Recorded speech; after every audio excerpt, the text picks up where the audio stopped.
up guys, my name is Devin Huynh. Welcome to 11% Tutorials. Today I will be teaching you two effects, how to recreate this crazy cutout offset swoosh effect and then also this cutout fly through effect. These are both just really cool and crazy effects that you can apply to your music videos or travel videos or whatsoever projects you're working on. It's just a fun way to spice up things and add some fluid movement and motion to your videos. They're both really simple effects to recreate. We'll just be using After Effects today, no plugins required. But first off, if you guys are new to this channel, please make sure that you like the video and subscribe. It really means a lot. All this content is free, so I'd really appreciate it if you guys could. And also, if you create something cool with this effect, feel free to add us on Instagram. We'd love to see what you guys make. But without further ado, let's go ahead and jump right into the tutorial. So this effect is very simple and very easy to recreate. Basically, what you're going to want to have is an area or frame that you can, cut out, and that will serve as the offset cutout or the loop through that we're going to use for the effect. In this shot right here, it looks like we have a couple of frames. We have this sign up here. We have these screens. There's a whole bunch of screens. So honestly,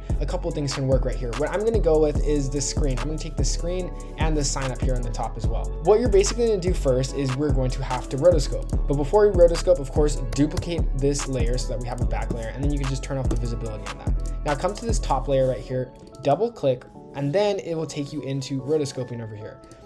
If you don't have the rotoscope selected, you can just select it right here, this rotoscope brush icon. It's very simple. For those of you who know how to rotoscope, then you can just go ahead and rotoscope out your subject. For those of you who don't know, it's very simple. All you do is just select areas by clicking with the green and then hold Option or Alt, and then it'll turn it red to deselect areas that you don't want. And it's, like I said, it's pretty simple. I'm just gonna select the sign up here as well. And then of course, just drag along your timeline to make sure everything gets selected, and if it messes up, you can just go ahead and adjust it. So we're just gonna go ahead and speed this up.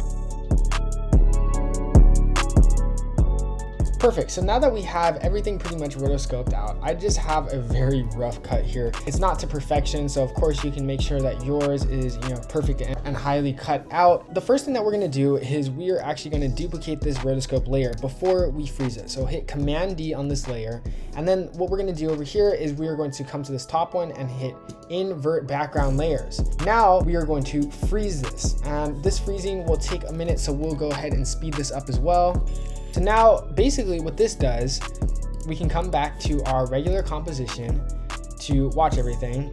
Now if we turn off this bottom layer, you can see the cutout is gone. And then if we turn off this top layer, you can see the cutout is here. So basically what we did is we separated both of these layers. Now these layers will come important later on, but for now we can go ahead and get rid of this bottom layer, and we can just turn on the full base layer with no cutout. Sorry, it gets confusing, but just bear with me and make sure you have these layers coordinated. So we can go ahead and just rename them as well, just to keep order. So I'm gonna name this one Cut Out, and I'm gonna name this one Cut In. Now the Cut In is basically the inside layer right here, and then the Cut Out is the cutout. So now what we're going to do is we're going to take the cutout layer and we're going to take the bottom layer and turn those visibilities on. For the first effect, we're going to come over here to our effects and presets.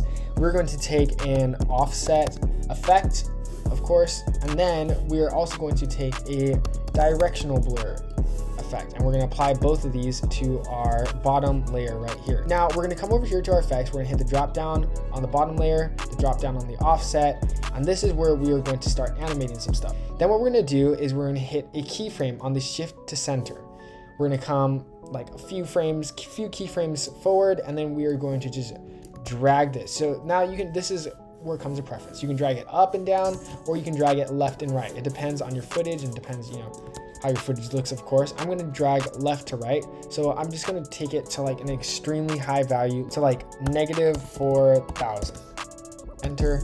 And now you can see some things are offset, but we're just gonna adjust it until it comes back to an original position right here. We can just mess around with this keyframe. And now you can see, if we play back, you can see it created this very rough looking offset effect that we have right here. Now what we're going to do is we are going to adjust the keyframes and the ease in and ease out. So there's a graph editor right here.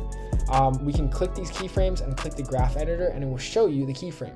So don't get tripped out. It's a very simple graph. It's just basically displaying the movement of this offset. So we want it very smooth and gradual. We can take these keyframe anchors, drag them down, extend the anchors, just mess around with them. And I like to make this very like exponential graph thing, because it resembles a very slow and then fast, a very slow high speed pickup and then stop. So I'm just gonna drag it out just a little bit more just so we can see some more movements. And let's go ahead and play that out.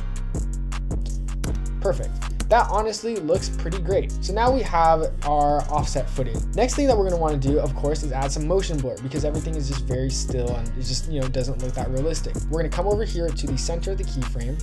Then we're gonna come over here to our directional blur. And we can turn off this graph editor for now. We're gonna come over here to our directional blur, hit the keyframe on the blur length, and we're just gonna increase this like really high up.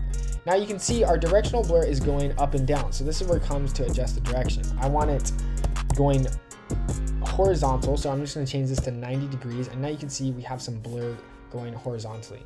I'm just going to adjust this blur length to around 67, 70, and there we go. We have some pretty high blur right here in the middle at the top, most movement.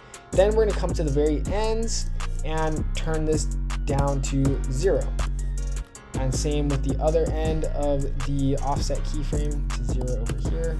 And now you can see when we play it, as it increases, the blur increases, and then as it stops, the blur stops. So it creates just a very natural and organic looking effect right here. And now moving on to the fly-through effect. Now both of these effects we are going to edit right here in the same composition. We're just going to add this fly-through right here at the very end.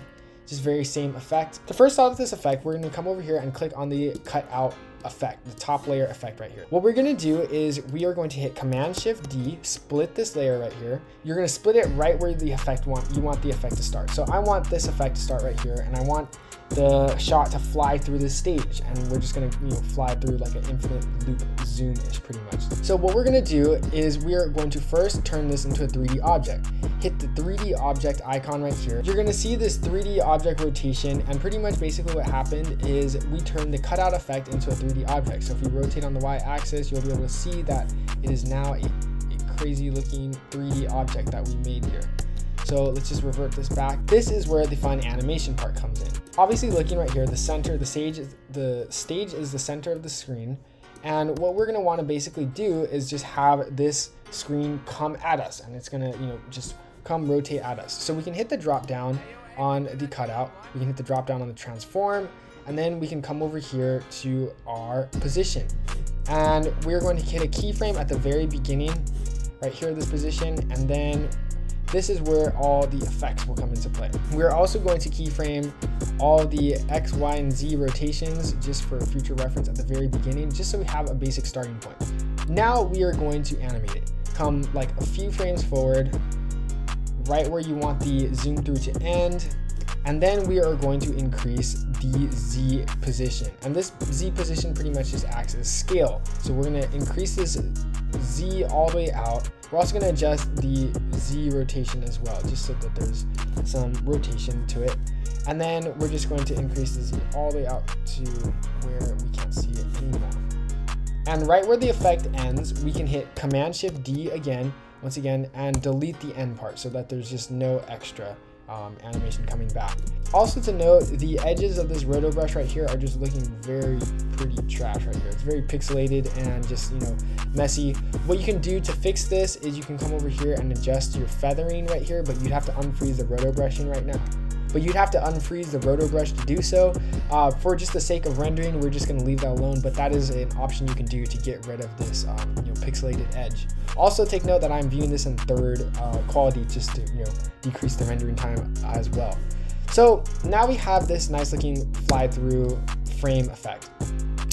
The rest of it is very simple. All we're gonna do is we are just going to duplicate it two more times. Command D, Command D. And now we basically have 3 duplicates of this effect going on right here. It's very simple. All we're going to do is we're just going to offset these a little bit, just a tad bit, a couple frames off. And now we have this nice looking infinite zoom effect going on right here. So obviously depends on your footage. The better your footage is looking, the more high quality, the better the shot is going to look. And I'm just going to drag these just a little bit out more so I just get some more zoom. And then when we play this all together, have this nice fluid motion going on right here. Lastly, just tie it in and just cover up some of this messiness right here. We are going to add some blur. So there is the motion blur option right here. So you can click the motion blur for all of these. Of course, it would just take the roto brushing few minutes to adjust to it. And now you can see we have some blur going on right here with these cutouts. And now you can see we have some blur going on here with these cutouts. And of course, if you want some more blur, there's always the option to add additional blur. So I'm going to create an adjustment layer. Just right click the timeline, hit new, and then we're going to add an adjustment layer to this project. We're going to come over here to our effects and presets, and we are going to hit blur. And now you can see there are all kinds of blurs right here. The one we're going to be looking for is the radial fast blur, and that basically just adds this like directional blur effect to it. Now, same like the directional blur, we are going to keyframe it as well. So the amount we can adjust, and at the very beginning we are going to start it at around 0. As the zooms increase towards the middle, we're just going to increase this to about 60, 50 works, and then towards the end we're just going to decrease it back to 0. And that should really help cover up some of this messy rotoscoping right here. But of course you can adjust the feathering as well, but just for the sake of rendering right now, that's just not an option we're gonna be messing with. And there we have it. We have a nice cutout offset effect going on right here, and then a zoom through effect. Some additional effects I'm just gonna add on to the very end just to make things feel just a little bit more cooler, I guess. I'm just going to add an optics lens compensation to this adjustment layer right here, and we're going to come over here, click reverse lens distortion, keyframe this at the very beginning at 0, the field point of view, and then in the midst of all this warping, we're going to increase the optics compensation and then decrease it back to 0 at the end. And then that also just helps make things feel like it's coming more at the viewer. And that's pretty much the effect. And here is the final result.